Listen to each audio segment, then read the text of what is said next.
Well, it's an extraordinary gamble, and hopefully the picture will cause arguments among families, among friends, among lovers, and let them argue on the sidewalk after they've seen the film whether the husband is right or the wife is right, and certain dramatic, adventurous, hopefully thrilling and exciting events have led to A conclusion or B conclusion or C conclusion.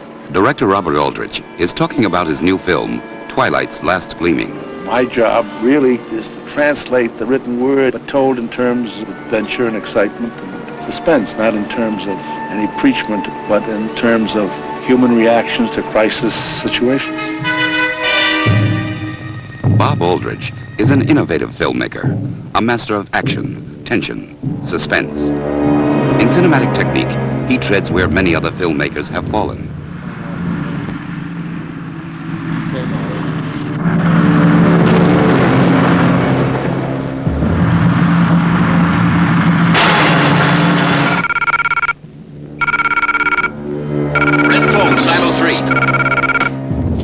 Mackenzie. I always knew you were arrogant, but not insane.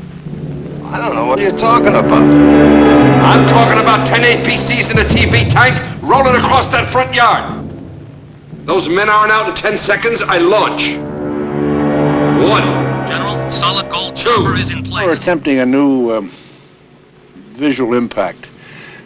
The concept before is only to be telling one story at a time. This picture we're going to attempt to tell 3 or 4 stories simultaneously. Not stories, but parts of stories. Things that are really happening at the same time we'll see happening at the same time. So it requires much more attention-grabbing editing so that you see what you understand that these things are happening simultaneously. It hasn't been tried on the scale before. Consequently, it'll take a great deal of attention in terms of sound and in terms of volume of sound and what goes on in sound so that your eye goes to the right panel. Do you read me, sir? Detonator ready, timer ready. Detonator ready. Timer ready. Detonator ready, timer ready. That's right. Okay. While Aldrich's mastery of this technique is unquestioned, he knows, however, that at the core of every film are the characters and the actors who play them. The 3 people that are fundamentally responsible for carrying the thrust of the story. One is General became radicalized because of what he saw in Vietnam. All the direction, all the dramatic thrust of the story is in this silo where these 3 men are who have managed to overcome the gods through means which are quite veritable and quite believable, and really hold the whole world, if you want to put it, at their mercy. You will inform SingSac that Silo 3 is in hostile hands. I repeat, Silo 3 is in hostile hands. One is a prisoner on death row who couldn't care less, has nothing to lose.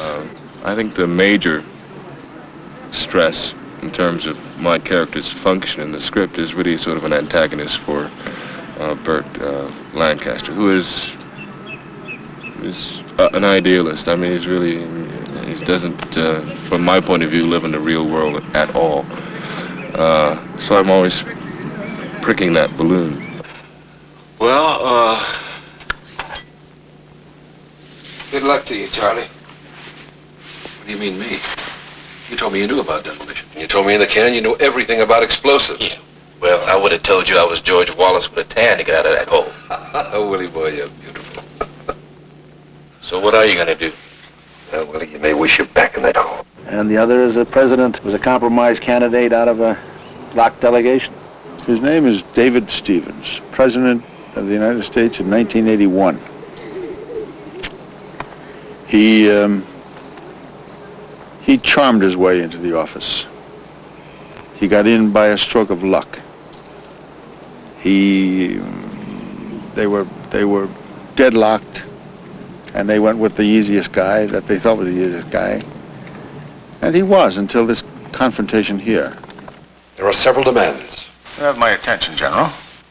First, for the men with me, $10 million in small denominations. And second?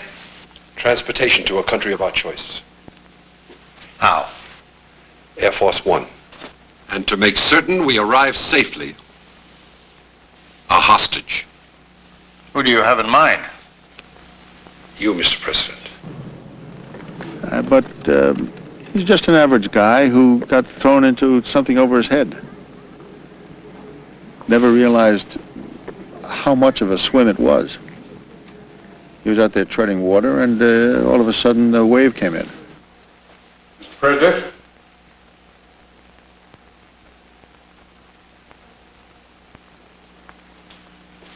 Somebody once said if it was an easy job, they'd get a mule.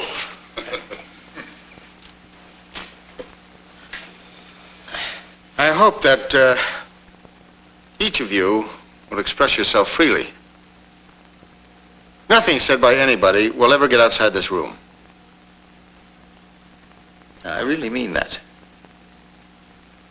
Mike? Well, I had a marvelous action-adventure undertone in a very traditional, ordinary way of excitement, of kidnapping, of hostage, of tension, and interesting, fascinating characters. But Aldrich takes the traditional elements and adds dimensions that lift his films out of the ordinary. We found a way in this picture to make the ransom truth. Well, it's very rarely you can tell a story in terms of action-adventure that deals with things as important as truth. Now, whose truth? That we hope the audiences find out. The director establishes an intriguing counterpoint between the impersonal complex of death-dealing machinery and the men who use it against each other. That is an integral part of the conflict he uses to build tension in the story. He does it differently in each of his films. Vera Cruz, Hush Hush Sweet Charlotte, The Flight of the Phoenix, The Dirty Dozen are only a few of his successful efforts. But they have one common denominator: an electrifying sense of stress, tension, and danger. He plots his scenes like a general planning an attack. He knows the importance of clear, precise instructions. Second one goes right behind him, goes out here, goes back through that fence, ends up here. He comes right back to where he was and ends up in there, right? So they're shooting right down this road, okay? The conflict mounts into a series of crises, each one unfolding into the other, until that terrible moment of final resolution. But that one moment does not resolve the final controversy for the audience. Goldman's trying to go. The alarm went there once. Paul, get on the key.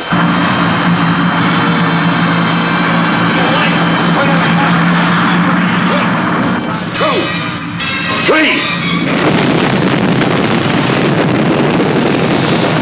Still fluffy, huh? He doesn't have the keys, huh? He can't launch, huh? But look again, Mackenzie.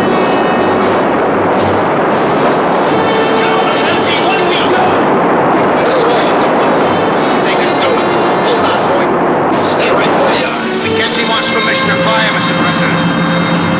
33.